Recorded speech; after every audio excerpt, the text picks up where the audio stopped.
الله أكبر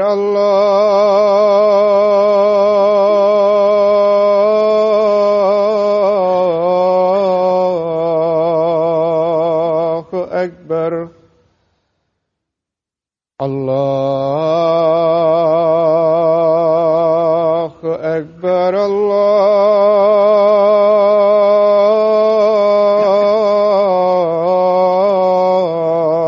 الله أكبر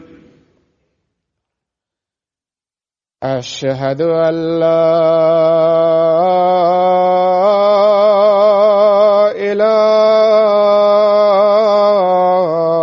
إله إلا الله أشهد أن لا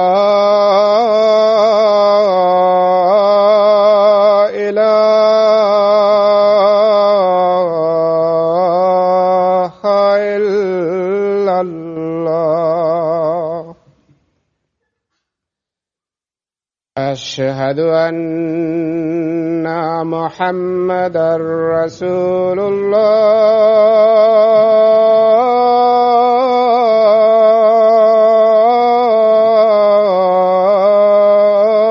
الله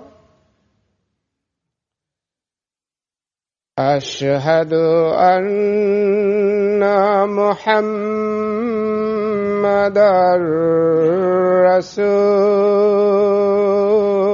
رسول الله حي على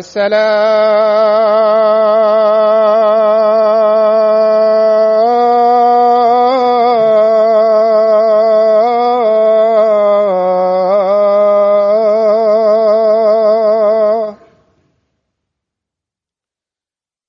حي على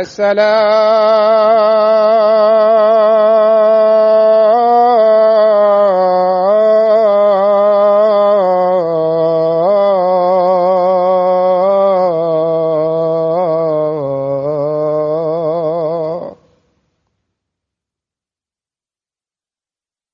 حي على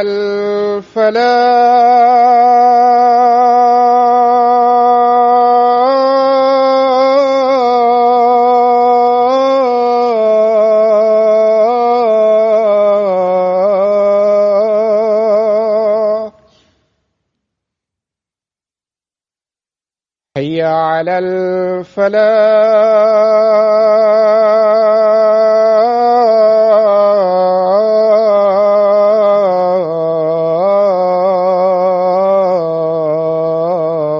الفلاح الله أكبر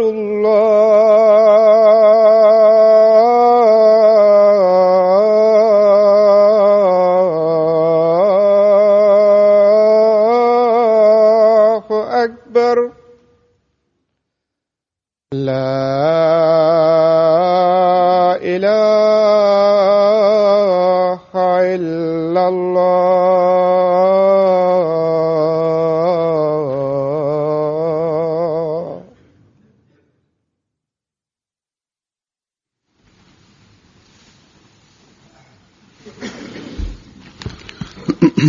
السلام عليكم ورحمة الله.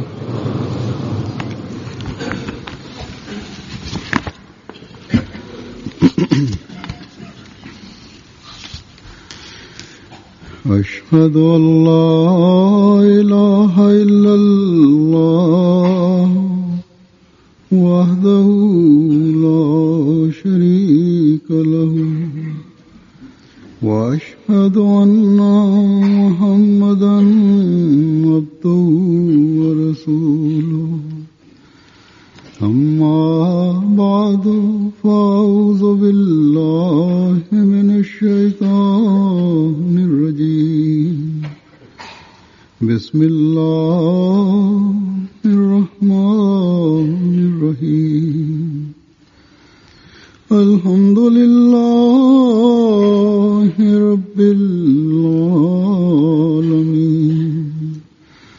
الرحمن الرحيم مالك يوم الدين إياك نعبد وإياك نستعين اهدنا الصراط المستقيم صراط الذين أنعمت عليهم غير المغضوب عليهم ولا الضالين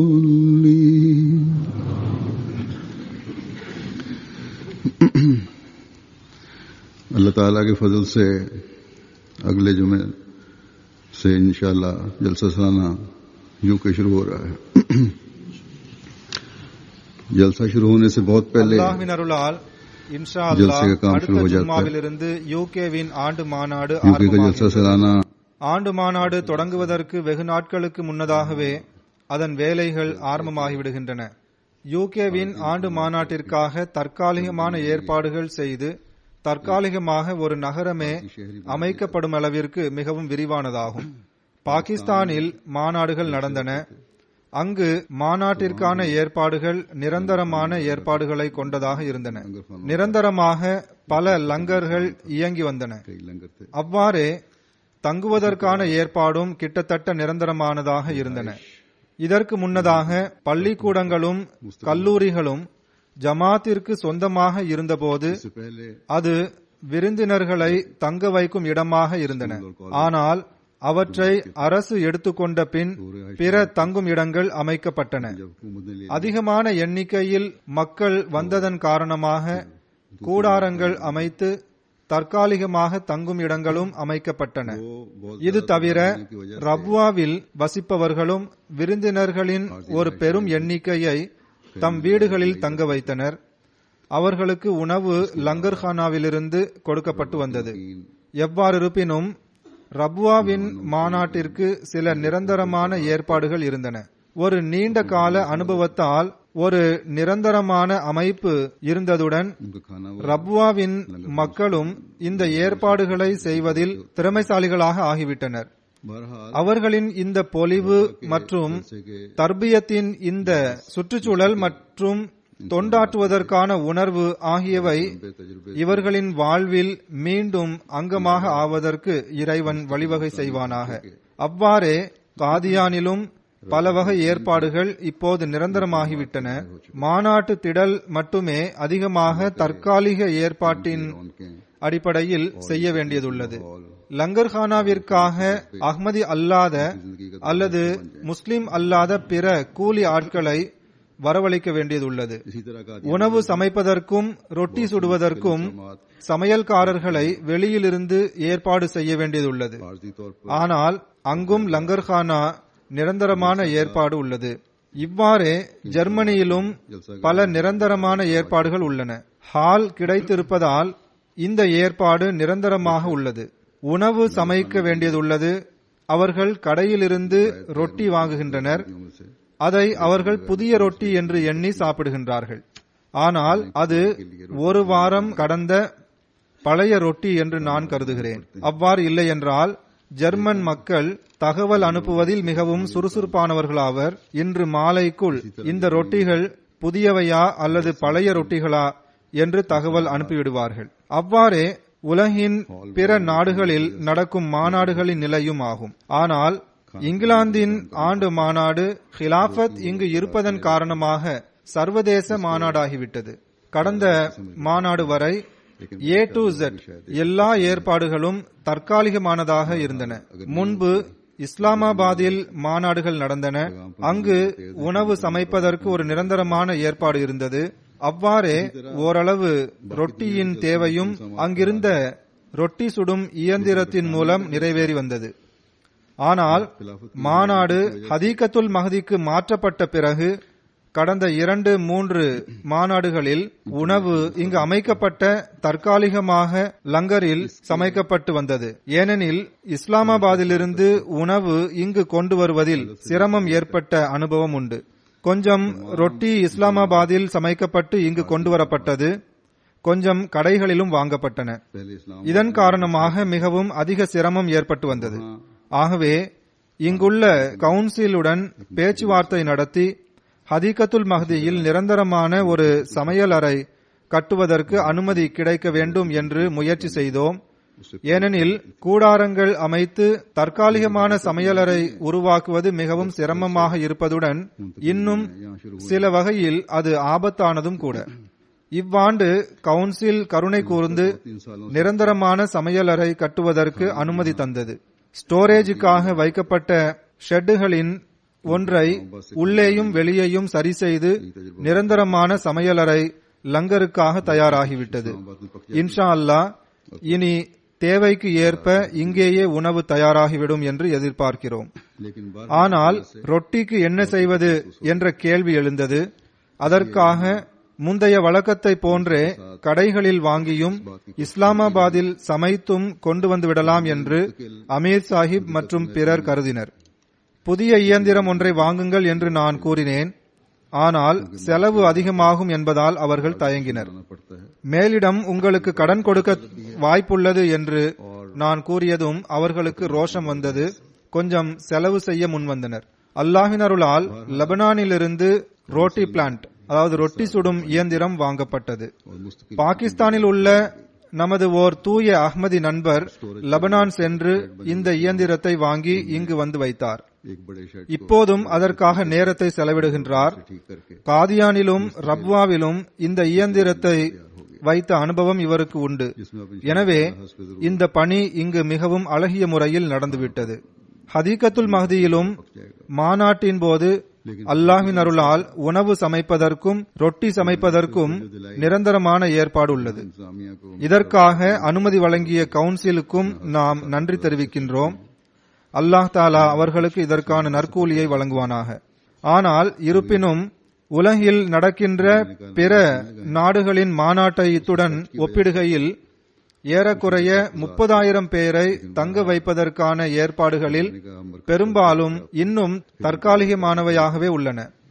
குறிப்பாக மழை பெய்துவிட்டால் தங்கும் இடங்களும் வழிப்பாதைகளும் மோசமாகிவிடுகின்றன. வழிப்பாதைகளின் பிரச்சனை டிராக் விரித்து ஓரளவு சரி செய்து பட்டுவிட்டது. ஆனால் தங்குமிடங்களுக்காக கூடாரங்கள் அமைக்கப்படுகின்றன. சின்ன கூடாரங்களும் உள்ளன. உணவு பரிமாறும் இடம் என்று இன்னும் பல பிரச்சனைகள் உள்ளன. அவை இப்போதும் பிரச்சனைகளாகவே உள்ளன. இன்ஷா அல்லாஹ் ஒரு காலம் வரும், அப்போது இந்த பிரச்சனைகளும் தீர்ந்துவிடும். இந்த தற்காலிக நகரம் அஹ்மதியா ஜமாத்தின் ஒரு நிரந்தர நகரமாக ஆகிவிடும். இது வெகு தூரம் இல்லை. நான் கூறியது போன்று இந்த ஏற்பாடுகள் அனைத்தும் தற்காலிகமானவையாகும். தற்காலிகமாக ஒரு நகரத்தை அமைப்பது மிகப்பெரிய வேலையாகும்.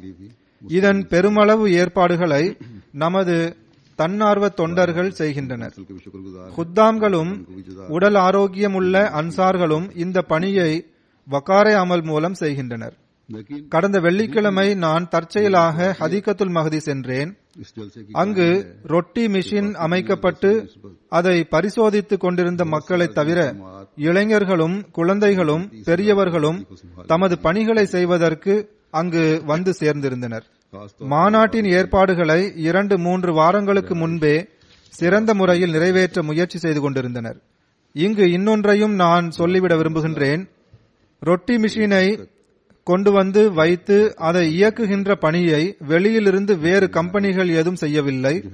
மாறாக எல்லா பணிகளையும் நமது தன்னார்வ தொண்டர்களும் நமது இளைஞர்களும் நமது டெக்னீஷியன்களும் இன்ஜினியர்களும் நமது பிற பணியாளர்களும் சேர்ந்து செய்துள்ளார்கள். அல்லாஹ் தாலா இவர்கள் அனைவருக்கும் இதற்கான நற்கூலியை வழங்குவானாக. இங்குள்ள தரத்தையும் முழுமை செய்வது மிகவும் அவசியமாகும். இந்தியா அல்லது பாகிஸ்தானில் ஏனோதானோவென்று விருப்பப்படி வேலை செய்யப்படும். கண்காணிப்பு ஏதும் இருக்காது. மின்சார ஒயர்கள் தொங்கிக் கொண்டிருக்கும்.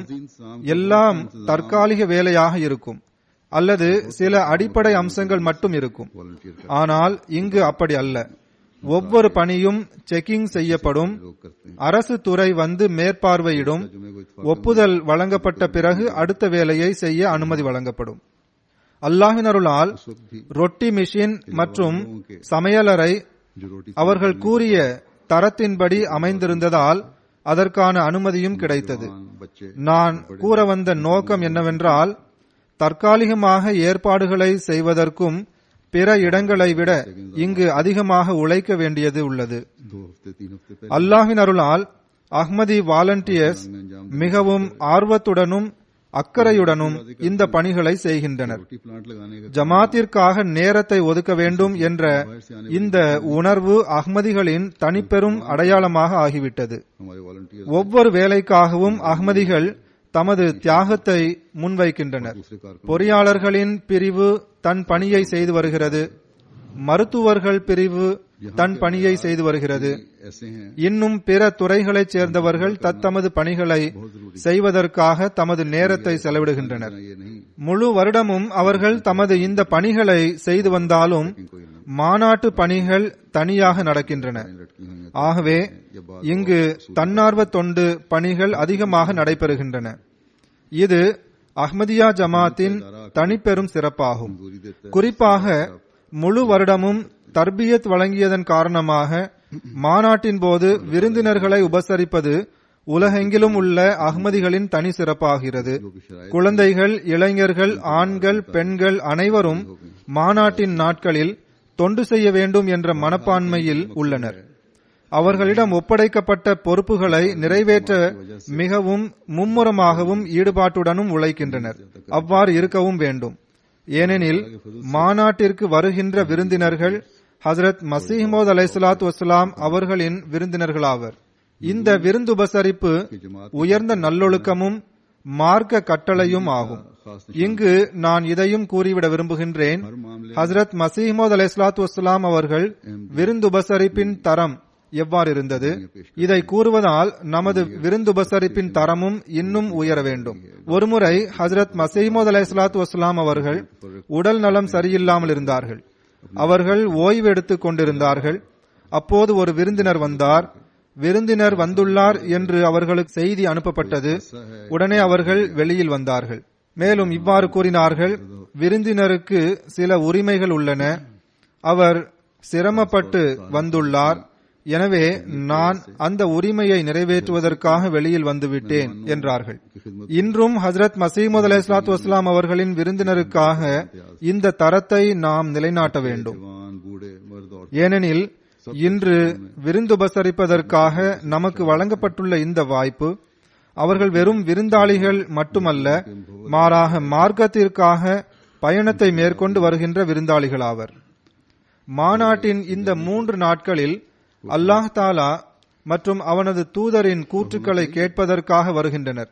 மேலும் தமது ஆன்மீக மற்றும் மார்க்க நல்லொழுக்கத்திற்கான வழியை மேற்கொள்வதற்காக வருகின்றனர்.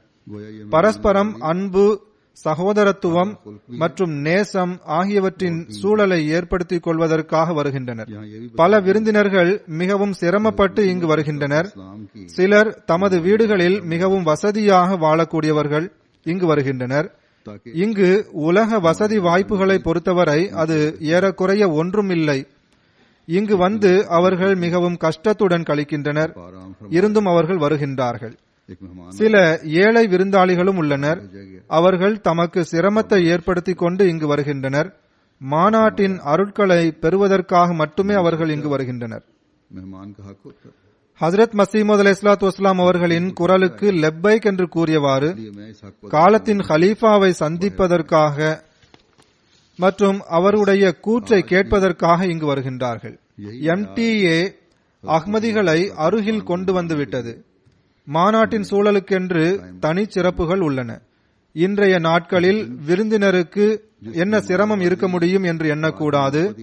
சிலர் வயது முதிர்ந்து मेहमान हैं, பல நோய்களுக்கு ஆளாகியிருந்தும் சிரமப்பட்டு பயணம் மேற்கொண்டு இங்கு வருகின்றார்கள். நான் ஏற்கனவே கூறியது போன்று சிலர் தம் வீடுகளில் जैसे कि 3 दिनों में வசதி வாய்ப்புடன் ताला और उसके இருக்கின்றார்கள். அதை விட்டுவிட்டு மார்க்கத்திற்காக பயணம் மேற்கொள்கின்றார்கள். अपनी रूहानी கூடாரங்களில் வந்து தங்குகின்றார்கள். के सामान மிகவும் எளிய உணவை உண்டு பொறுத்துக் கொள்கின்றனர். ஆகவே இப்படிப்பட்ட விருந்தாளிகளுக்கு நம் மீது அதிக உரிமைகள் உள்ளன. அல்லாஹ்வின் அருளால் விருந்தாளிகளில் பெரும் எண்ணிக்கை மாநாட்டின் நோக்கத்திற்காக மட்டுமே வருகின்றனர். பயணச் செலவும் இப்போது அதிகமாகிவிட்டது. இருந்தும் அவர்கள் செலவு செய்கின்றனர். रात में अपने घरों में रहने वाले இவற்றை பொருட்படுத்துவதில்லை. ஆகவே இந்த விருந்தாளிகளை மதிப்பது நம் மீது கடமையாகும். दुनियावी இவர்கள் மிகவும் கண்ணியத்திற்குரிய விருந்தாளிகளாவர். இவர்களின் நோக்கம் அல்லாஹ் மற்றும் அவனது தூதரின் விருப்பம் மட்டுமே ஆகும். விருந்தினர்கள் தொடர்பாக அறிவுரை கூறியவாறு ஹஜ்ரத் மசீமது அலைஹிஸ்ஸலாத்து வஸ்ஸலாம் அவர்கள் கூறுகின்றார்கள், பாருங்கள், விருந்தாளிகள் பலர் வந்துள்ளனர். அவர்களில் சிலரை நீங்கள் அடையாளம் தெரிந்திருக்கின்றீர்கள், சிலரை உங்களுக்கு தெரியாது. எனவே எல்லாரையும் மதிப்பிற்குரியவர்கள் என்று எண்ணி அவர்களை உபசரியுங்கள். நீங்கள் விருந்தாளிகளுக்கு வசதி செய்து கொடுக்கின்றீர்கள் என்று நான் உங்கள் மீது நல்லெண்ணம் கொள்கின்றேன். MTA ने எல்லா விருந்தினர்களுடனும் நல்ல முறையில் நடந்து கொள்ளுங்கள், நல்ல முறையில் தொண்டு செய்யுங்கள். ஆகவே ஹஜ்ரத் மசீமது அலைஹிஸ்ஸலாத்து வஸ்ஸலாம் அவர்களின் விருந்தினர்கள் மார்க்க நோக்கத்திற்காக வந்துள்ளனர். समझना चाहिए அவர்களது குறிக்கோள் அல்லாஹ் தாலாவின் விருப்பத்தை பெறுவதாகும். எனவே நாம் மிகவும் கவனத்துடன் ஹஜ்ரத் மசீமது அலைஹிஸ்ஸலாத்து வஸ்ஸலாம் அவர்களின் நல்லெண்ணத்தை பாதுகாத்துக் கொள்வதும் கவனத்தில் கொள்வதும் அவசியமாகும். अपने घर நமது உள்ளத்தில் எல்லா விருந்தினர்களையும் உபசரிக்க வேண்டும் என்ற உணர்வு இருக்க வேண்டும். मार्की में விருந்தினர்களுக்கு உரிமை இருக்கின்றது என்ற எண்ணம் எப்போதும் நமது உள்ளத்தில் இருக்க வேண்டும்.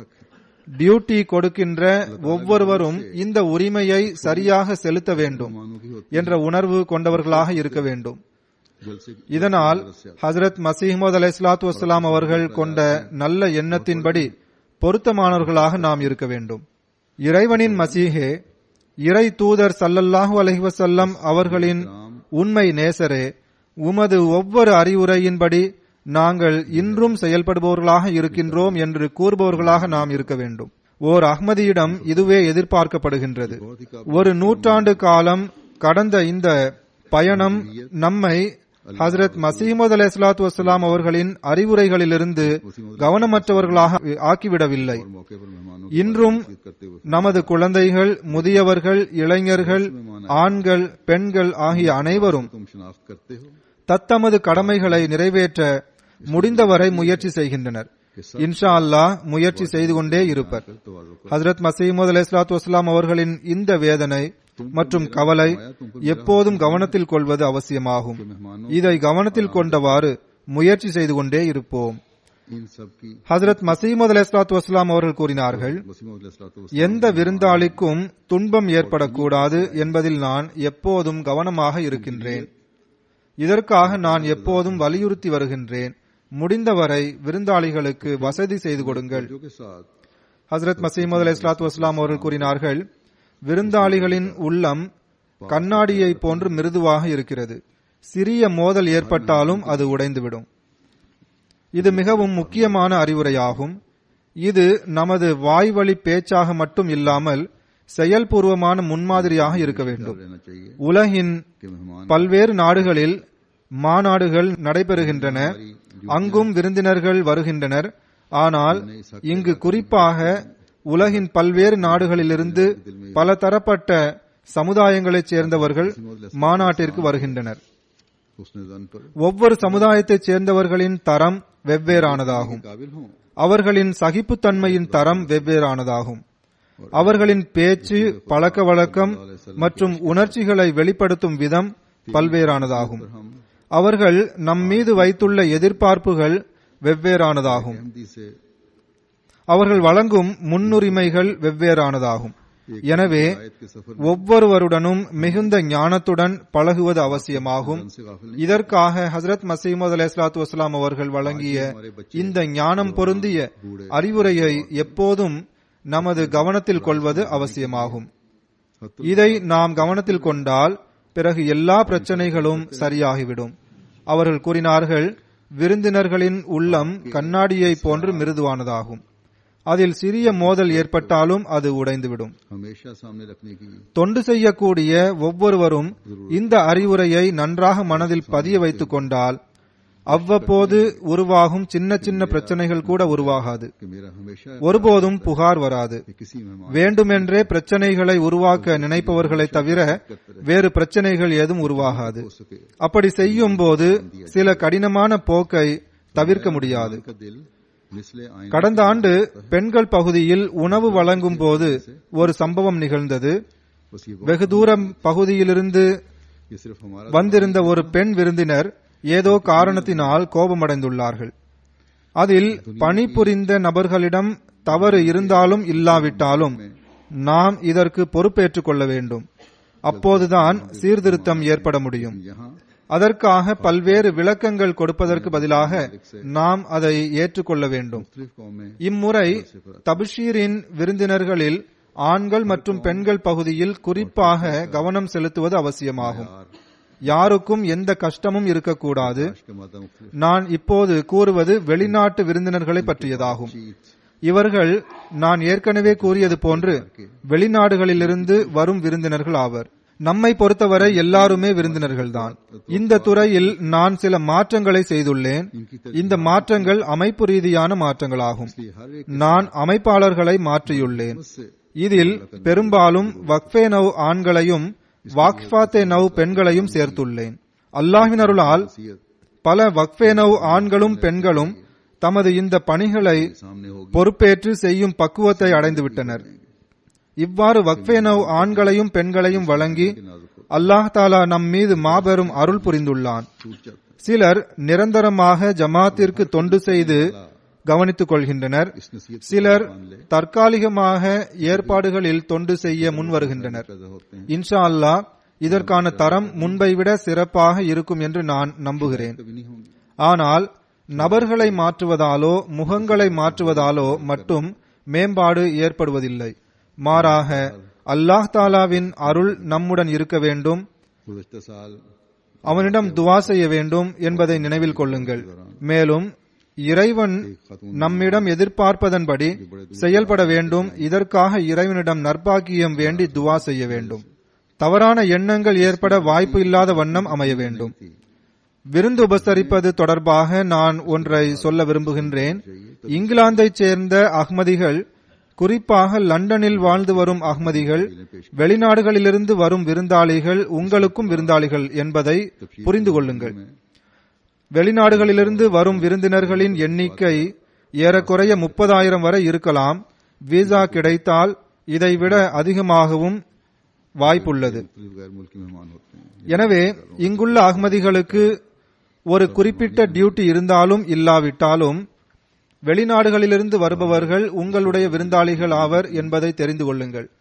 இங்கிலாந்தில் வாழும் அஹ்மதிகளின் டியூட்டி இல்லாதவர்களும் மாநாட்டிற்கு வந்தால் அவர்களும் விருந்தாளிகள்தான். இங்குள்ள அஹ்மதிகளுடன் வெளிநாட்டிலிருந்து வருகின்ற விருந்தினர்கள் யாராவது தொடர்பு கொண்டால் இங்கிலாந்தில் வாழும் ஒவ்வொரு அஹ்மதியும் விருந்துபசரிப்பவர் ஆவார் என்பதை நினைவில் கொள்ளுங்கள். வெளிநாட்டிலிருந்து வருபவர் விருந்தாளி ஆவார்.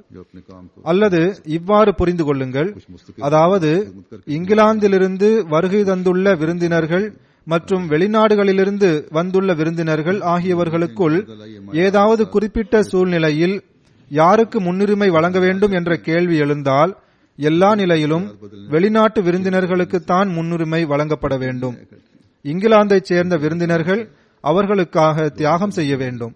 ஆகவே சில சூழ்நிலைகளில் நீங்கள் விருந்தாளிகளாக இருந்த போதிலும் விருந்துபசரிப்பவர்களாவீர்கள். இது டியூட்டி கொடுப்பவர்களுடைய பணி மட்டுமல்ல, மாறாக இந்த சிந்தனையை இன்னும் விரிவுபடுத்த வேண்டும். விரிவுபடுத்தியவாறு நீங்கள் தியாகம் செய்பவர்களாக ஆக வேண்டும். இது நடந்தால் மிக அழகிய சமூகமாக இது நமக்கு தென்படும். நாம் சில ஹதீஸ்களை பார்க்கும்போது விருந்தாளியாக இருப்பதை விட நாம் விருந்து உபசரிப்பவராகவே இருந்து விடலாம், என்ற எண்ணம் தோன்றுகிறது. रहने वाले अहम ஒரு ஹதீஸின் அடிப்படையில் விருந்து உபசரிப்பதும் மூமின் ஆவதற்கு ஒரு அடையாளமாகும் என்று அமைகிறது. यूके से आने वाले ஒரு ஹதீஸில் இவ்வாறு வருகின்றது, ஹஜ்ரத் ரசூலுல்லாஹி ஸல்லல்லாஹு அலைஹி வஸல்லம் அவர்கள் கூறினார்கள், आपको அல்லாஹ் மற்றும் இறுதி நாளில் நம்பிக்கை கொள்பவர் விருந்தாளியை से भी ज्यादा हो மதிக்கவும் கண்ணியப்படுத்தவும் வேண்டும். இதை வேறு விதமாக கூறுவதென்றால், விருந்தாளியை கண்ணியப்படுத்தாதவர் அல்லாஹ் மற்றும் இறுதி நாளில் நம்பிக்கை கொள்வதில் பலவீனமானவர் ஆவார்.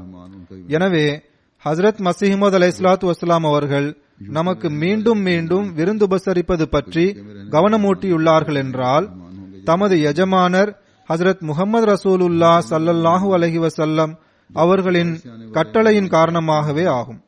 திருக்குரானின் கட்டளையின் காரணமாகவே கவனமூட்டியுள்ளார்கள். நாம் நமது ஈமானில் உறுதிப்பாட்டை ஏற்படுத்த வேண்டும் என்பதற்காக அவ்வாறு செய்துள்ளார்கள். பிறகு இன்னொரு ஹதீஸில் ஹஜ்ரத் ரசூலுல்லாஹி ஸல்லல்லாஹு அலைஹி வஸல்லம் அவர்கள் தமது சகோதரருடன் சிரித்த முகத்துடன் பழகுவதை சிறந்த நன்மை என்று கூறியுள்ளார்கள். அதாவது மாநாட்டின் இந்த 3 நாட்களில் பல்வேறு நன்மைகள் செய்யப்படுகின்றன. இது தவிர சிரித்த முகத்துடன் ஒருவர் மற்றவருடன் பழகுவதும் ஒரு நன்மையாகும். இதையும் செய்ய வேண்டும். இதற்கு பல்வேறு சந்தர்ப்பங்கள் கிடைத்துக் கொண்டிருக்கின்றன. விருந்து உபசரிப்பவர்களுக்கும் இந்த வாய்ப்பு கிடைக்கின்றது. அவ்வாறே விருந்தினர்களுக்கும் இதற்கான வாய்ப்பு கிடைக்கின்றது. குறிப்பாக டியூட்டி கொடுக்கும் பணியாளர்களுக்கு நான் கூறுகின்றேன், நீங்கள் ஒருவருக்கொருவர் பழகும்போது, பேசும்போது, களைப்படைந்து இருக்கும்போது சில நேரம் சிடுசிடுவென்று நடந்து கொள்வர். அப்போதும் முக மலர்ச்சியுடன் நடந்து கொள்ள வேண்டும். மேலதிகாரிகளும் தமக்கு கீழ் பணிபுரியும் நபர்களுடன் சிரித்த முகத்துடன் நடந்து கொள்ள வேண்டும். இதற்கு முன்னர் சில சமயங்களில் இவ்வாறு நடந்துள்ளது.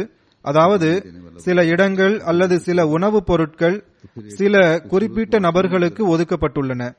அலுவலகங்களில் குளிர்சாதன பெட்டி வைக்கப்பட்டிருக்கின்றது, மேலதிகாரிகளுக்காக வைக்கப்பட்டது. அதிலிருந்து உதவியாளர் தண்ணீர் எடுத்து குடித்தால் அதற்காக கோபப்படுகின்றார்கள். இவ்வாறு நமக்கிடையே இருக்கக்கூடாது. எவ்வாறு இருப்பினும் நான் குறிப்பிட்டது போன்று டியூட்டி கொடுக்கும் போது இவ்வாறு சில விரும்பத்தகாத செயல்கள் நடைபெறுகின்றன. பெரியவன் சிறியவன் என்ற சிந்தனை எழுகிறது. ஆனால் நாம் எப்போதும் நல்லொழுக்கத்தை கவனத்தில் கொள்ள வேண்டும் என்பதை நினைவில் வைத்துக் கொள்ளுங்கள். விருந்தினர்களுடன் நல்லொழுக்கத்துடன் தான் நடந்து கொள்வார்கள். அதே போன்று தமக்கிடையிலும் நல்லுணர்வுடன் நல்லொழுக்கத்துடன் நடந்து கொண்டால் வந்திருக்கும் விருந்தினர்கள் மீதும் இந்த சூழ்நிலை சிறந்த தாக்கத்தை ஏற்படுத்தும். இதனால் சூழல் இன்னும் சிறப்பு வாய்ந்ததாக இருக்கும். அஹ்மதி அல்லாத பிற விருந்தினர்களிடமும் நல்ல விளைவை ஏற்படுத்தும். இவ்வாறு நாம் நல்லொழுக்கத்தை வெளிப்படுத்தி நாமும் நமது நன்மைகளில் அதிகரித்தவர்களாக இருப்போம். அல்லாஹ் தாலாவின் விருப்பத்தை பெறுபவர்களாக இருப்போம். டியூட்டி கொடுக்கக்கூடிய ஒவ்வொருவரும் இதை நினைவில் வைத்துக் கொள்ள வேண்டும். அதாவது விருந்து உபசரிப்பது என்பது நாம் விருந்தினர்கள் மீது காட்டும் கருணை அல்ல, மாறாக இது விருந்தினர்களின் உரிமையாகும் என்று ஹஜ்ரத் மஸீஹ் அலைஹிஸ்ஸலாத்து வஸ்ஸலாம் அவர்கள் கூறியுள்ளார்கள். இதை நான் முன்னதாக எடுத்து கூறியுள்ளேன். ஹஜ்ரத் நபிகள் நாயகம் ஸல்லல்லாஹு அலைஹி வஸல்லம் அவர்களும் இவ்வாறு கூறியுள்ளார்கள். அல்லாஹ் தஆலா உரிமைகளை நிறைவேற்றுவது தொடர்பாக என்ன கூறுகின்றான்? ஓரிடத்தில் கூறுகின்றான், வ ஆத்திஸில் குர்பா ஹக்கஹு வல் மிஸ்கீன வப்னஸ் சபீல் வலா துபஸ்ஸிர் தப்ஸீரா. நெருங்கிய உறவினர், ஏழை, பயணிகள் ஆகியவருக்குரியதை கொடுத்து விடுக, எவ்வகையிலும் வீண் விரயம் செய்யாதீர். இங்கு 3 வகையான மக்களின் உரிமைகள் தொடர்பாக கூறப்பட்டுள்ளது. ஆனால் இன்றைய கருத்துடன் தொடர்புடைய அம்சத்தை எடுத்து கூறுகின்றேன். அதாவது பயணிகளின் உரிமைகளின் பக்கம் கவனமூட்டுகின்றேன். பயணிகளும் பல வகை உண்டு.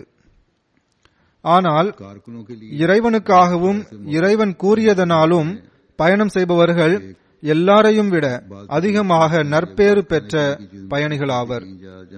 ஒரு ஹதீஸில் வருகின்றது, அதாவது அல்லாஹ் தாலா மற்றும் அவனது தூதர்களை பற்றி பேசப்படுகின்ற கூட்டத்தில் உட்கார்ந்திருப்பவர்கள் மீது வானவர்கள் சாந்தியை வழங்கிக் கொண்டிருப்பர். நமது மாநாடுகளும் அல்லாஹ் தாலாவின் அருளால் இப்படிப்பட்ட கூட்டங்களே ஆகும். இந்த கூட்டங்களில் கலந்து கொள்வதற்காக பயணம் செய்து வருபவர்களின் தகுதி மிகவும் உயர்வானதாகும். ஏனென்றால் அவர்கள் இந்த நோக்கத்திற்காக வருகின்றனர்.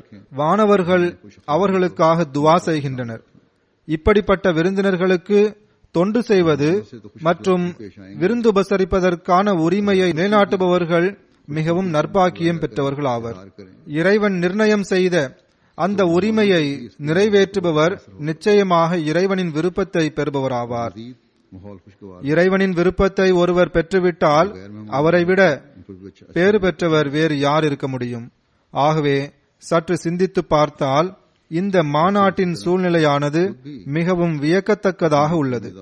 அதாவது ஒரு நன்மைக்கு பிறகு இன்னொரு நன்மைக்கான வாசல் எல்லாருக்காகவும் திறந்து கொண்டே செல்கிறது.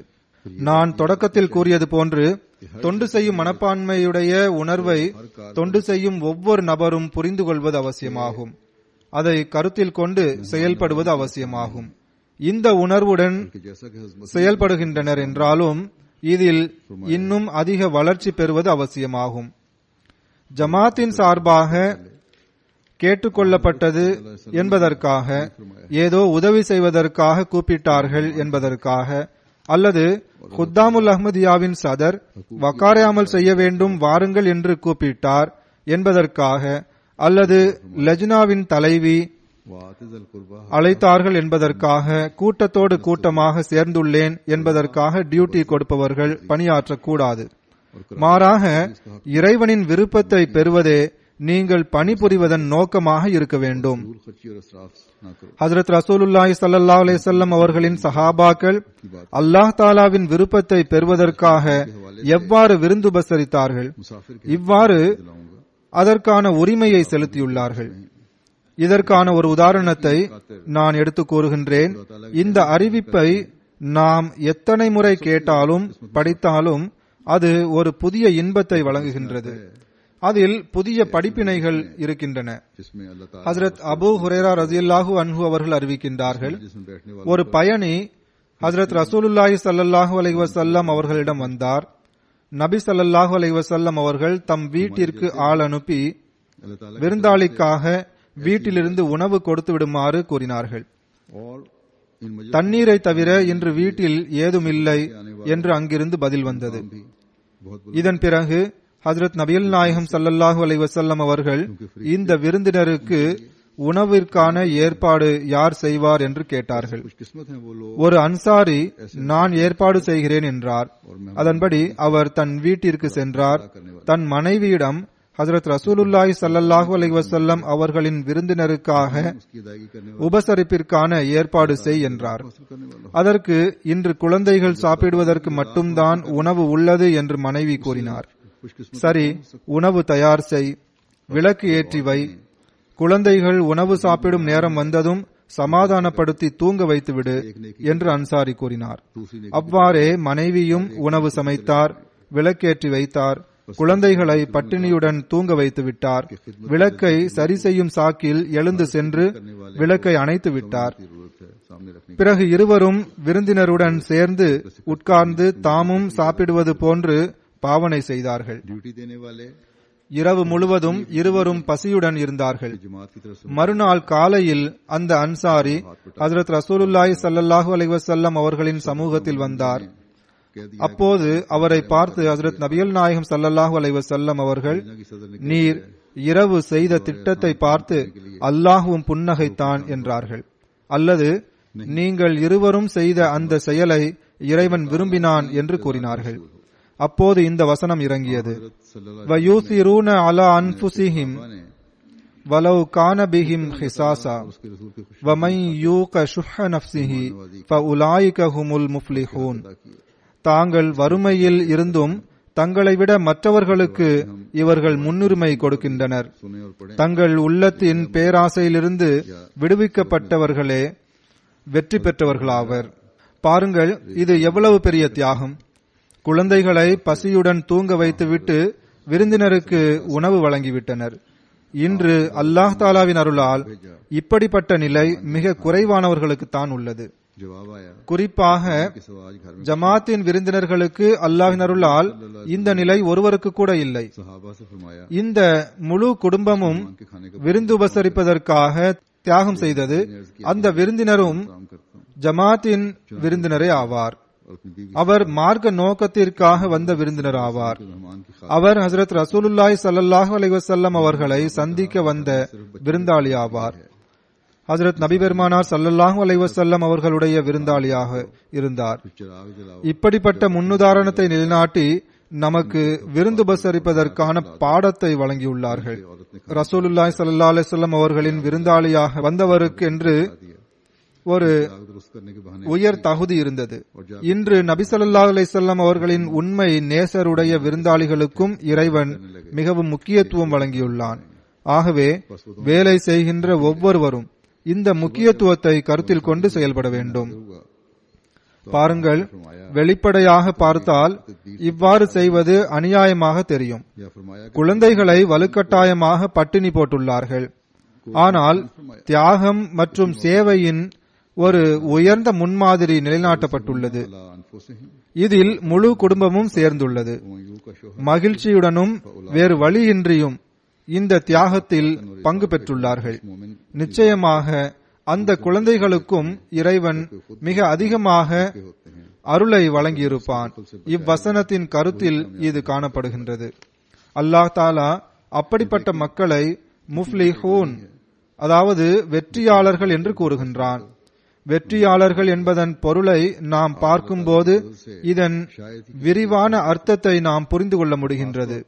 வெற்றியாளர்கள் எனப்படுபவர்கள் ऐसी सूरत வளர்ச்சி பெற்று கனி தரக்கூடியவர்கள் ஆவார்கள், வெற்றி பெறக்கூடியவர்கள் ஆவார்கள். जिनकी खातिर அவர்கள் தமது நல்ல உயர்ந்த விருப்பங்களை பெறக்கூடியவர்கள் ஆவர்.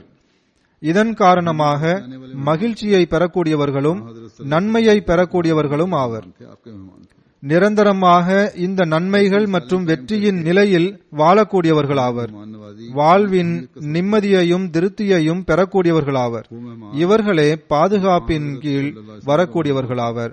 ஆகவே बहुत बड़ा ஒருவேளை உணவை தியாகம் செய்து விருந்தினரை உபசரித்தது அவர்களை அல்லாஹ் தாலாவின் விருப்பத்திற்கு வாரிசாக்கி எங்கிருந்து எங்கே கொண்டு போய் சேர்த்து விட்டது.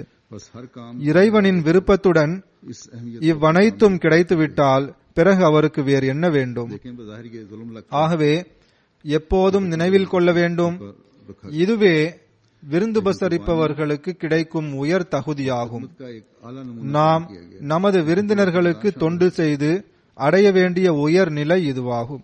कुछ खुशी से இந்த நிலையானது இன்ஷா அல்லாஹ் நமக்கு इन बच्चों को भी இறைவனின் நெருக்கத்தை பெற்றுத்தந்து இவ்வுலக மற்றும் மறு உலக வாழ்வை சீரமைப்பதற்கு காரணமாக அமையும்.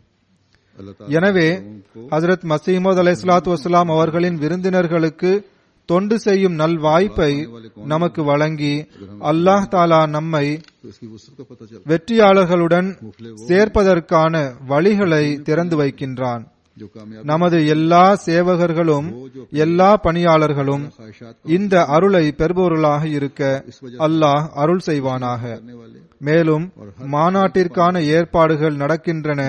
அல்லாஹ் தாலா அதிலும் எளிமைகளை ஏற்படுத்துவானாக. की हालत में ஜும்மா தொழுகைக்கு பிறகு நான் ஒரு ஜனாசா காயிப் தொழுகை தொழ வைப்பேன். पाने वाले இது நமது ஷஹீதான ஒரு சகோதரர் மதிப்பிற்குரிய ஜஹூர் அஹ்மத் சாஹிப் वक्त खाने கியானியுடைய ஜனாசாவாகும். नवाजी ने ஃபிரங்கி டவுன் கராச்சியில் ஆகஸ்ட் 21 தேதி ஷஹீதாக்கப்பட்டுள்ளார். இன்னா லில்லாஹி வ இன்னா இலைஹி ராஜிஊன். की रजा के साथ அந்த சம்பவம் இவ்வாறு நிகழ்ந்துள்ளது. और क्या चाहिए ஜஹூர் சாஹிப் தமது ஒரு நண்பருடன் बस हमेशा याद रखना ஆகஸ்ட் 21 தேதி 11:15 மணிக்கு பழுது பார்ப்பதற்காக கொடுக்கப்பட்ட தமது காரை சரிபார்ப்பதற்காக வீட்டை விட்டு வெளியே வந்தார்கள். चाहिए करके வீட்டிலிருந்து சற்று தூரத்தில் கார் நிறுத்தப்பட்டிருந்தது. वो मयार है அவர் வெளியில் வந்ததும் ஜமாத்தைச் சேராத இவருடைய நண்பர் பக்கத்து வீட்டுக்காரர் மதிப்பிற்குரிய நூருல் ஹக் சாஹிபும் வெளியே வந்தார். இவர்கள் மூவரும் வண்டியை பார்ப்பதற்காக சென்றார்கள். வண்டி வீட்டிலிருந்து சற்று தொலைவில் நிறுத்தப்பட்டிருந்தது. இந்த மூவரும் வண்டியை சரிபார்த்துவிட்டு திரும்ப வந்து கொண்டிருந்த போது ஒரு மோட்டார் சைக்கிளில் 2 பேர் வந்தனர். அவர்களில் ஒருவர் மோட்டார் சைக்கிளை விட்டு கீழே இறங்கி ஜஹூர் சாஹிப் மீது சரமாரியாக துப்பாக்கியால் சுட ஆரம்பித்தார். இதனால் ஜஹூர் சாஹிப்பின் பக்கத்து வீட்டுக்காரர் அன்வாருல் ஹக் சாஹிப் தாக்குதல் நடத்தியவருடைய கையை ஓங்கி அடித்தார்கள். இதனால் தாக்குதல் நடத்தியவனுடன் வந்த இன்னொருவன் நூருல் ஹக் சாஹிப் மீது துப்பாக்கியால் சுட்டான். இருவரும் ஓடிவிட்டனர். ஜஹூர் சாஹிப்பின் மகள் துப்பாக்கி சுடும் சப்தத்தை கேட்டவுடன் அவர் மாடியின் ஜன்னல் வழியாக பார்த்தார். 2 பேர் மோட்டார் சைக்கிளில் வந்து துப்பாக்கியால் சுட்டுவிட்டு ஓடுவதை பார்த்தார். அவர் டீ குடித்துக் கொண்டிருந்தார். அப்போது அவர் கையில் இருந்த டீ கப்பை தாக்குதல் நடத்தியவர் மீது எறிந்தார். உடனே அவர் வீட்டின் ஜன்னலை நோக்கி சுட ஆரம்பித்தனர். ஆனால் மகள் தப்பித்து விட்டார். ஜஹூர் சாஹிப் காயமடைந்து வேதனையை தாங்க முடியாமல் சம்பவ இடத்திலேயே ஷஹீதாகிவிட்டார்கள். இன்னா லில்லாஹி வ இன்னா இலைஹி ராஜிஊன். ஷஹாதத்தின் போது இவரது வயது 47 ஆகும். இவருடைய வீட்டிற்கு பக்கத்தில் இருந்த நூருல் ஹக் சாஹிப் அவர்களும் காயமடைந்து வேதனையை தாங்க முடியாமல் ஷஹீதாகிவிட்டார். அல்லாஹ் தாலா இவர்களுக்கும் மன்னிப்பை வழங்குவானாக. ஷஹீத் ஜஹூர் அஹமத் சாஹிப் அவர்களின் குடும்பத்தில் அஹ்மதியத் இவருடைய சிறிய தந்தையின் மூலம் கிடைத்தது. அவர்களது பெயர் யூசுப் கியானி சாஹிப் மற்றும் முகமது சயீத் கியானி ஆகும். இவர்கள் இருவருக்கும் 1936 பையத் செய்வதற்கான நல்வாய்ப்பு கிடைத்தது. இருவரும் அறிவாளிகளாக இருந்தார்கள். அவர்கள் நூட்களை அதிகமாக படித்து தெரிந்து கொண்ட பிறகே பையத் செய்வதற்கான நல்வாய்ப்பை பெற்றார்கள். அதன் பிறகு ஷஹீத் மர்ஹூமின் தந்தையும் அவருடைய இன்னும் 3 சிறிய தந்தைகளும் அஹ்மதிகளானார்கள். இவருடைய குடும்பம் காஷ்மீரைச் சேர்ந்தது. இவர் 1966 பிறந்தார். 1976 இவர்களது குடும்பம் கராச்சிக்கு குடிபெயர்ந்தது. இங்கே இவர் BA வரை கல்வி பயின்றார். பிறகு பெடரல் போர்ட் ஆஃப் ரெவென்யூவில் பணிபுரிந்து வந்தார்.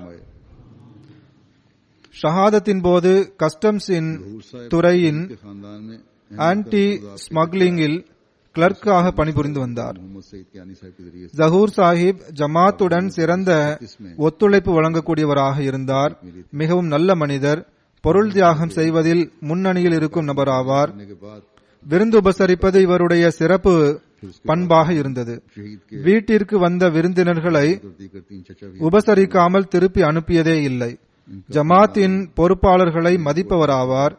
எந்த ஒரு புகாருக்கும் வாய்ப்பளிக்க மாட்டார். ஷஹீத் மர்ஹூம் வசிய செய்திருந்தார்.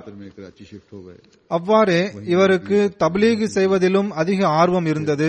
2009 இவர் மூலம் ஒருவருக்கு பைய செய்வதற்கான நல்வாய்ப்பு கிடைத்தது. இவருடைய ஷஹாதத்திற்கு பிறகு மருத்துவமனையிலும் அதற்கு பிறகு ஜனாசாவின் போதும் இவருடைய அலுவலகத்திலிருந்து பெரும் எண்ணிக்கையில் மக்கள் வந்து கலந்து கொண்டனர். எல்லாருமே ஷஹீத் மர்ஹூமின் சிறந்த நல்லொழுக்கத்தையும் உயர்ந்த பண்புகளையும் புகழ்ந்து கூறினர். இவருடைய ஒரு நண்பர் இவரது ஷஹாதத்திற்கு பிறகு இவருடைய உடலுக்கு அருகில் நின்று கொண்டிருந்தார். அவர் அழுது கொண்டே இவ்வாறு கூறினார்: ஷஹீத் மர்ஹூம் மிகவும் கருணை காட்டுபவர் ஆவார், சமாதானத்தை விரும்புபவர் ஆவார். வேலை செய்து கொண்டிருக்கும் போது ஏதாவது காரணத்தால் எனக்கு கோபம் வரும்போது இவர் பொறுமையுடன் இருக்கும்படி வலியுறுத்துவார். இவருடைய மேலதிகாரி கூறுகின்றார், ஜஹூர் அஹமத் ஞானி நமது தைரியசாலி சிப்பாயாக இருந்தார். மிகவும் குறுகிய காலத்திலேயே இவர் எல்லாரையும் தம் அழகிய பண்புகளால் ஈர்த்து விடுவார். இன்று நாம் ஒரு நல்ல நண்பரை இழந்து விட்டோம் என்று அவர் கூறுகின்றார். இவரது மாமனார் பஷீர் அஹமத் கியானி சாஹிப் கூறுகின்றார்கள், ஷஹீத் மர்ஹூம் குடும்பத்தில் அனைவருக்கும் உதவி செய்து வந்தார். பொருளாதாரத்தில் இறைவன் இவர்களுக்கு நல்ல வசதியை வழங்கியிருந்தான். குடும்பத்தில் யாருக்கு என்ன தேவை ஏற்பட்டாலும் இவர் உதவி செய்து வந்தார்.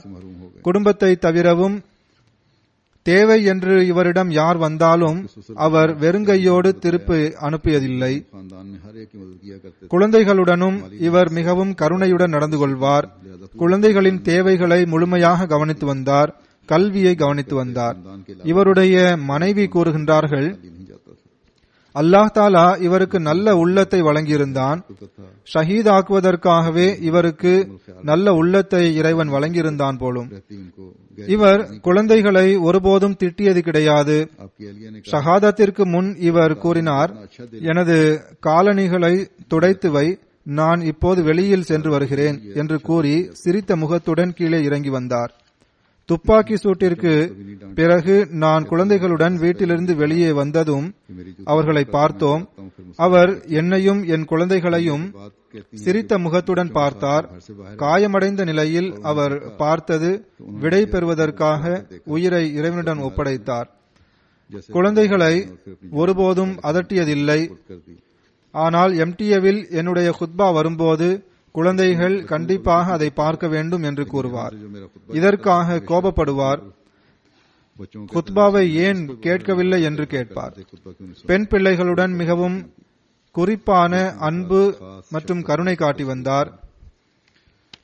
இவரை இழந்து தவிப்பவர்களுள் இவருடைய மனைவி தாஹிரா ஜஹூர் ஞானி சாஹிபா மற்றும் 3 மகன்களும் 4 மகள்களும் உள்ளனர்.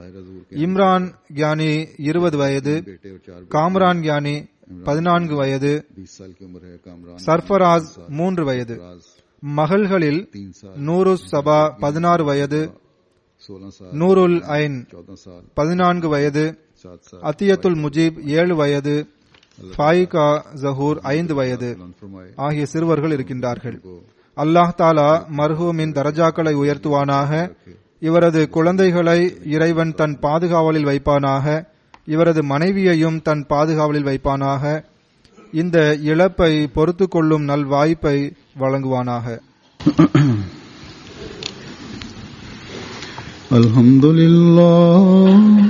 अल्हम्दुलिल्लाह नहमदुहु व नस्तईनुहु व नस्तगफिरुहु व नु'मिनु बिही व नतवक्कलु अलैहि व नऊज़ु बिल्लाहि मिन शुरूरि अनफुसिना व मिन सय्यिआति अअमालिना من يهده الله فلا مضل له ومن يضلله فلا هادي له ونشهد أن لا إله إلا الله ونشهد أن محمدا عبده ورسوله عباد الله رحمكم الله إن الله يأمر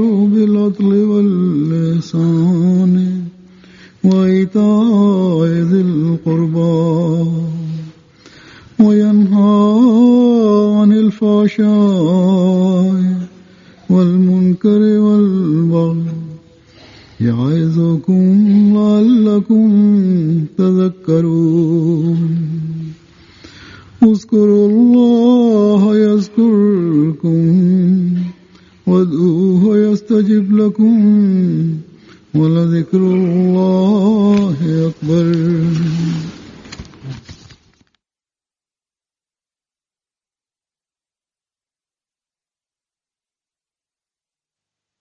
اللهم صل